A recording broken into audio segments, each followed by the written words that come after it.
trying to build something that's big and beautiful and fits together perfectly is overrated. Speed and agility, getting things out faster, succeeding and failing faster, but in smaller increments is better.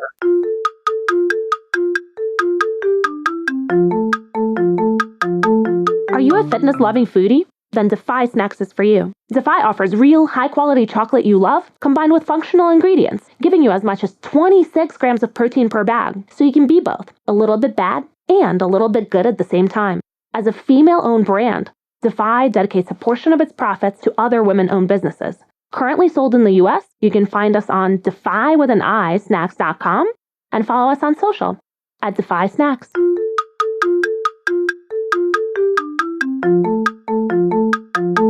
Hello and welcome to the Shiny New Object podcast. My name is Tom Ollerton. I'm the founder of Automated Creative, the fastest way to scale, test and learn from your performance ads. And this is a podcast about the future of data-driven marketing. We've been doing this podcast for about 7 years and it's brilliant. It's so much fun to speak to marketing leaders about their vision for this niche within our niche. And this week is no different. I'm on a call with Johann Wrede, who is CMO at UserTesting. Johann, welcome to the podcast.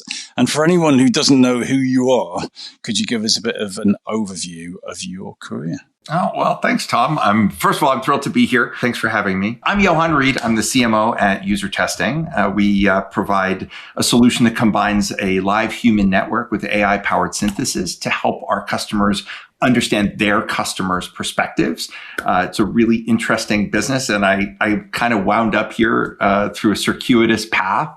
I started out as a coder and wound up in sales, and I spent 15 years at SAP, launched products, and then wound up in go-to-market, doing a bunch of different things, and eventually in marketing. And then I've been a multi-time CMO. This is my third CMO job. And how did that happen? How did you be in like code, a little comfortable, little corner, coding stuff, and come into the nebulous, ephemeral world of marketing? How did that crossover happen? These two things have a lot more in common than most people think, but it was actually kind of a slow journey. It was a slow burn. I went from writing code to being in pre-sales, being in sales, being in go-to-market, product launches, and had the opportunity to dip my toe in the marketing pond and discovered that it's really fun to be creative. Hold on. So that's even more weird. So you're a coder and then you went into sales. I've never heard of that. Yeah, I've done most go-to-market jobs in my career in some way, shape, or form. But how did you get you coding one day and then someone said, right, you're selling? How did that work? How did that transition happen? Wow, this is going back a million years. I worked for a British company called Dialogue. I was hired to rewrite a search algorithm. I did that. They thought it was going to be a full-time thing. Turned out to be 9 weeks later. I was like, okay, I'm done. Now what? So they asked me to implement a CRM system. So I implemented Clarify Salesforce automation. This is like really old times, back in the Clarify versus Siebel days. And then I got a call from a recruiter saying, hey, they're looking for a sales engineer position. And I said, what's that? And they said, well, it's like being a consultant, but you're helping sell the product. And I thought, well, that could be fun. So I took the job and learned how to do solution selling, and then eventually made a transition into sales, and then went on from there. Brilliant. That is so unusual. Trust me. So you've done as you said, you've done all of the positions, give or take, within go-to-market. So what has been your biggest mistake in that? What's been that mess up where you're like, oh, I wish I hadn't done that, but you're glad you did now? Well, I've got a long list of mess ups in my career, but I think the one that stands out to me was in 2014. I was already in a marketing role, and this was early in my career as a marketer. And we were building a campaign. And at that time, I was at SAP, and we kind of built one, maybe two big campaigns per year for the business unit that I was in. And we decided to tie it to the Olympics because it was an Olympic year. And so we spent months building this really beautiful campaign, months, and over $1 million of invested into the build on this campaign. And it was probably the worst performing campaign I've ever created in my career. We ran long on the build. The audience was oversaturated with Olympics everything, so they could have cared less. The regions who were meant to be using their budget to run these campaigns were so starved of content while we were building, that they used their budget to go and build stuff instead of running the stuff that we were meant to be building. So then by the time we were done, they were like, we've already built stuff. And so I think we made every mistake that you could make in that process. And I learned so much about speed and agility and understanding that it's not just serving the market, it's serving the different parts of the marketing organization. And it taught me to be cautious with themes, right? Like you think it's a good idea to attach to the big megatrend until everybody's saturated with the megatrend. Trying to build something that's big and beautiful and fits together perfectly is overrated. Speed and agility, getting things out faster, succeeding and failing faster, but in smaller increments is better. And it helped me really design an operating model that I use to this day in the marketing orgs that I lead that is really centered around smaller campaigns, always iterating, moving more quickly, getting things into the marketplace. So it taught me a lot, it taught me how to be a better marketer.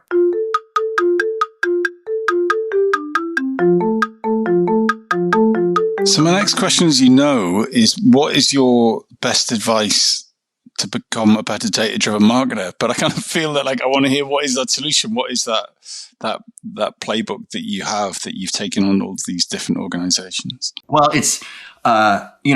so the playbook is really around, again, smaller campaigns, lots of smaller campaigns. So not just running one thing and running it all year, but rather looking at the different themes and topics that matter to your buying audience and then executing quickly, targeting smaller groups of people with very targeted messaging around the pain points that they have, and doing it quickly and iterating, figuring out what assets are performing and retiring the ones that aren't. And don't take forever to build something and then try to run it forever. Move quickly. And then build an organization that's designed around that. So you have a build team that's iterating on the things that they're building, and the run team is constantly optimizing channels and providing feedback to the build team and creating a virtuous cycle.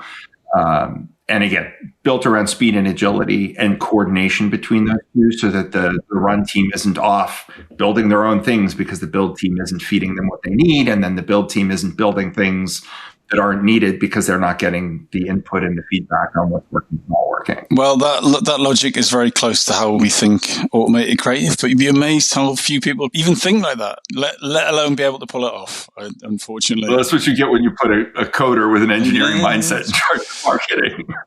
But to actually answer your question about the better data-driven marketer, I think the key really is invest in the infrastructure for data you trust and make sure you have one set of numbers that you align with the rest of go-to-market. So sales, customer success, if you're looking at your customer base and churn numbers and renewal numbers and growth numbers and white space numbers and pipeline numbers, make sure they're all aligned with the rest of GTM. Because if you don't have that and you don't have that trust, you wind up with well, we hit our goal. No, you didn't. Well, okay, what's our goal? Well, we have different numbers for the goal and we have different numbers for what you produced. And now you have confusion and chaos. And so it's really important, if you want to be data-driven, invest in the infrastructure to get the data and get it ratified and agreed to so everybody's working off the same sheet. So we're going to talk now about your shiny new object, which is one we've not had before,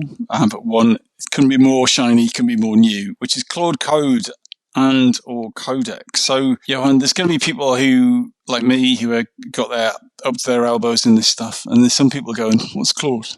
So, can you help us explain what Claude Code and Codex are and why you've chosen it as a shiny new object? So, Claude Code and Codex are basically agentic coding tools for engineers. It's the simplest explanation. Claude Code is from Anthropic. Codex is from OpenAI, paired with ChatGPT.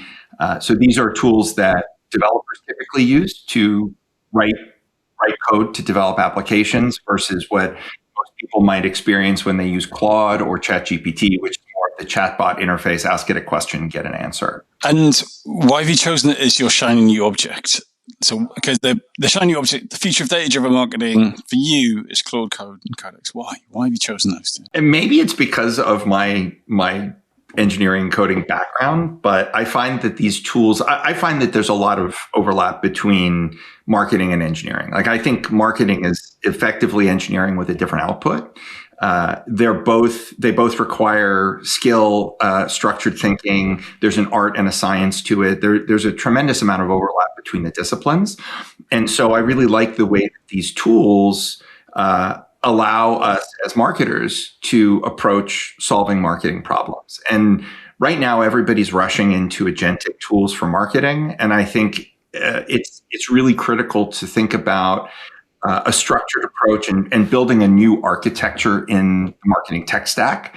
And so I'm using it. And then the reason I'm so obsessed with this as my shiny new object is that I'm obsessed with finding all of the small challenges that marketers are using spreadsheets or other manual processes for, and then solving some of the challenges in a way that doesn't just make everything, hey, use AI for it. So I'm building deterministic tools for repeatable processes, like UTM code generation, for example, highly deterministic. You don't need to have an LLM to do it. There's a formula. You just have to surface it to a marketer, ask them to fill in some fields, and then the UTM can be generated, and you want it generated the same way every time.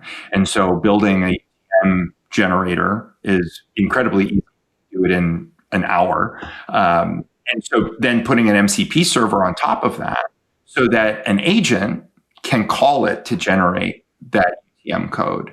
And then having these wrapped LLM tools as a second layer where you can create more structured generation so that if you need something that is generative versus deterministic like a UTM code, if everybody just goes to their Claude or their ChatGPT or their Gemini, the context is different. Like if you and I gave ours the same prompt, we would get different results. So building wrapped LLM tools allows us to inject much more context and structure into the way that the prompts work, and allows us to get more consistent generative output.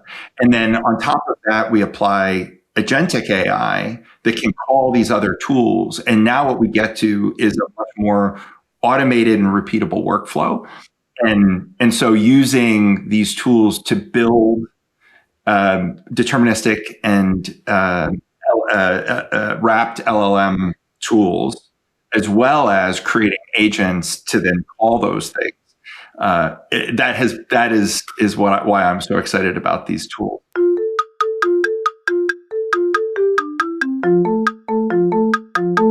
This episode of the Shiny New Object podcast is brought to you in partnership with MadFest. Whether it's live in London or streamed online to the global marketing community, you can always expect a distinctive and daring blend of fast-paced content, startup innovation pitches, and unconventional entertainment from MadFest events. You'll find me causing trouble on stage, recording live versions of this podcast, and sharing a beer with the nicest and most influential people in marketing. Check it out at www.madfestlondon.com.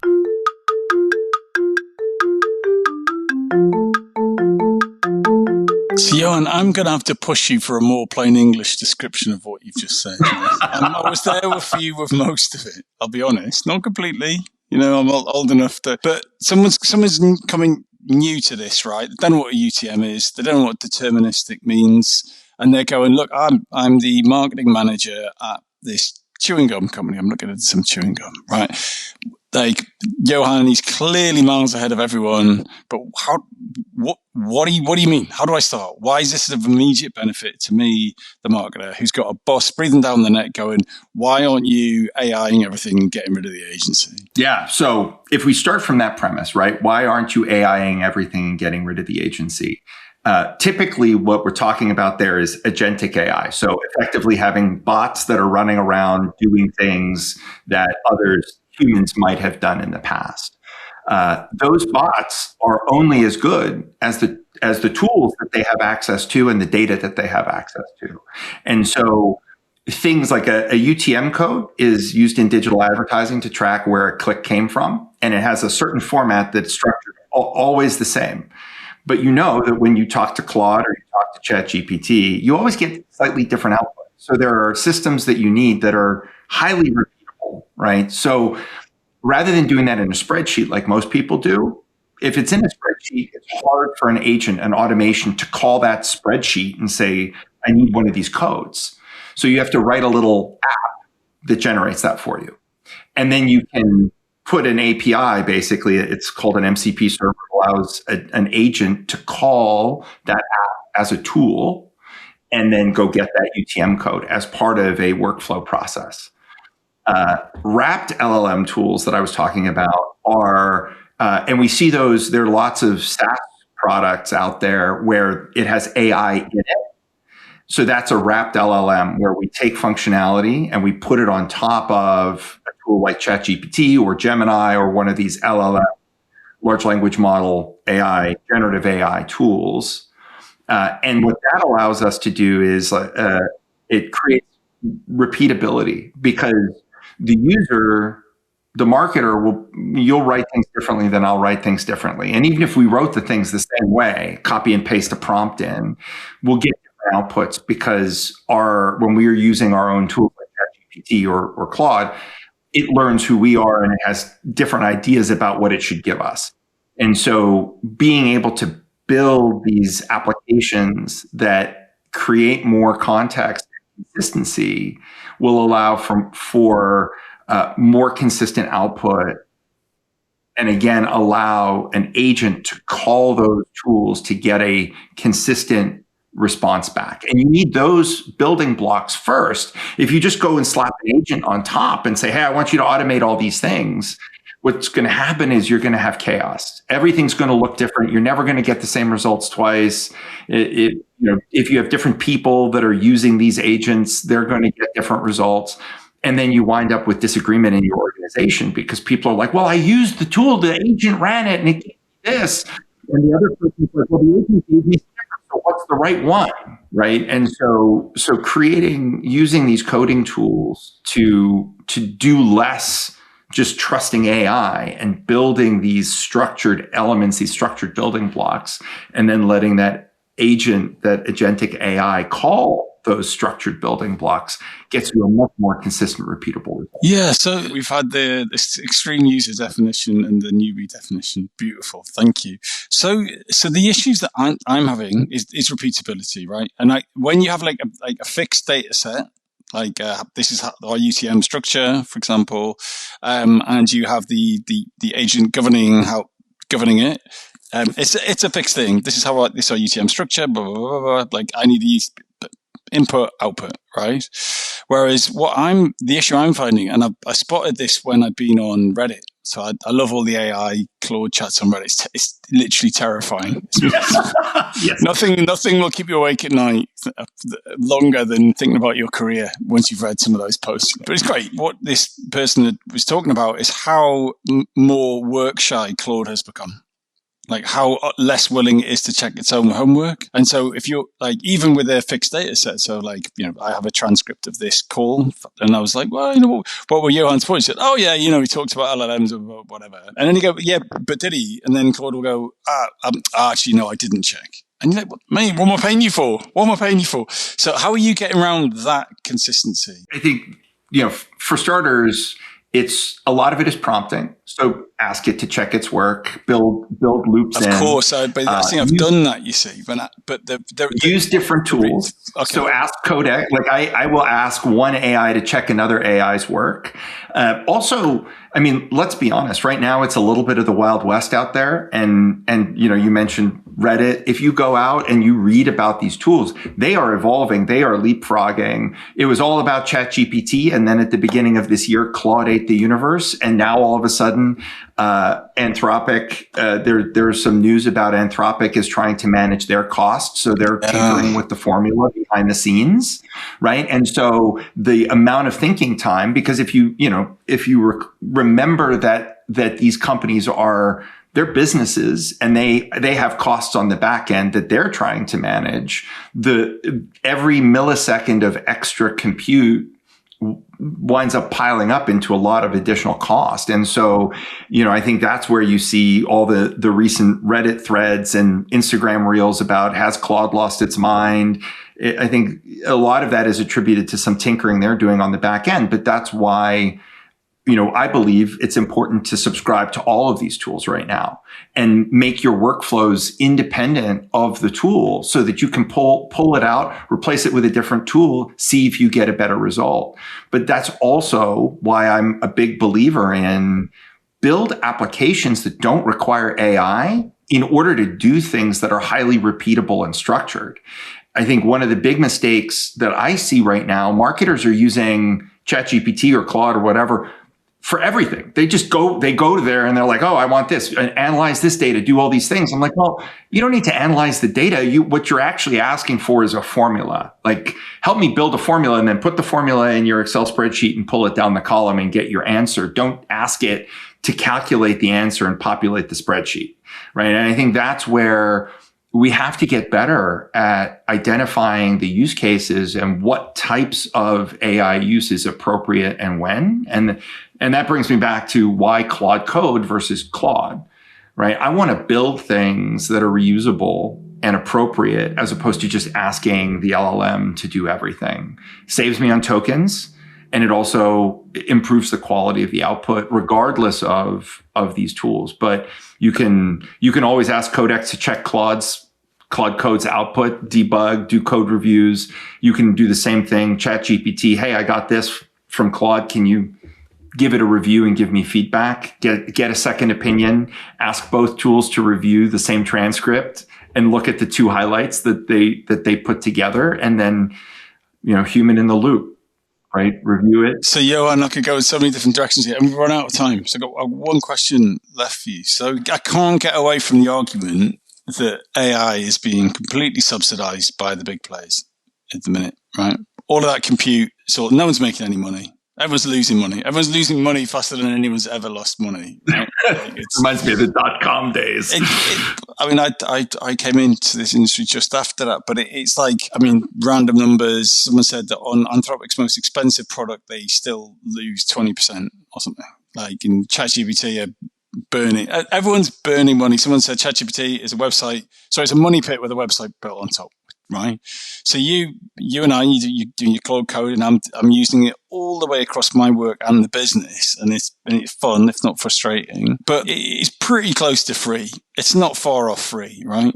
But no one's making any money. Someone's going to have to make some money, so the price is going to go up, right? Or it's going to get worse, right? Less compute power, go through your usage in a heartbeat. So I'm no economist, but that day is coming. What happens then? Well, I think this is it. So first of all, if we look back, so many industries, so many businesses have started that way, right? There's the free period where the VC guys provide a lot of money. You have everything is free. And then over time, we start to pay for services. And then we see, it's all about the land grab the market share. And then once you have the market share, you can raise your prices, you can take cost out, right? And we're starting to see that. We're starting to see the model providers making choices about what you can use, their LLMs with and how you're going to pay for that. What do you pay API fees for? What's included in your subscription? They're going to work to make it profitable over time. Right now, they're in that land grab phase where they're investing to own market share. So I think we need to be prepared for the fact that right now, people are trying to take cost out of their business by using AI. That cost is going to come back. I also think there is a future for especially larger enterprises hosting their own models and building those models up. So using base models like Gemma or Qwen or DeepSeek, taking those base models and hosting and managing their own infrastructure as part of that, so they can make those tuning decisions. I don't think that's going to be universal because it requires a lot of resources in a large IT organization.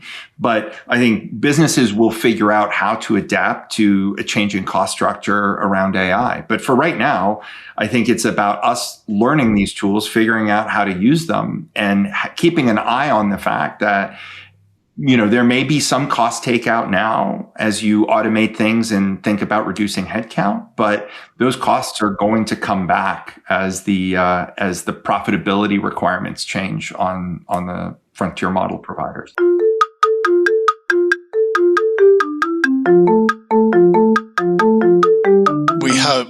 You've argued that point far better than I have. And and in marketing, no one wants to listen. It is so fun to do the job now with these tools, right? You have an idea, you make the thing, right? It's like that's never existed in me 20 years in this industry. So to be able to go, I want a thing that does this thing. Oh, here's the thing. Amazing. Literally amazing. The big question is, should you build it though? Like that's the question we're trying to help people answer. Well, that is it.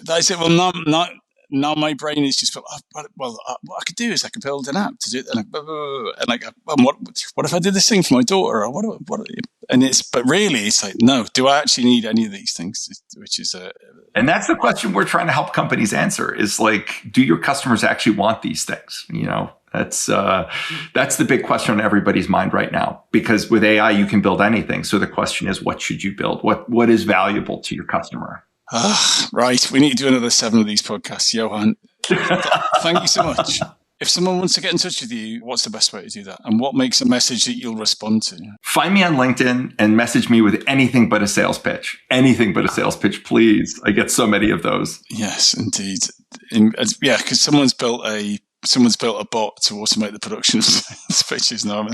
Yeah, exactly. That's the reality. Johann, thanks so much for your time. Tom, this was brilliant. Thanks for having me.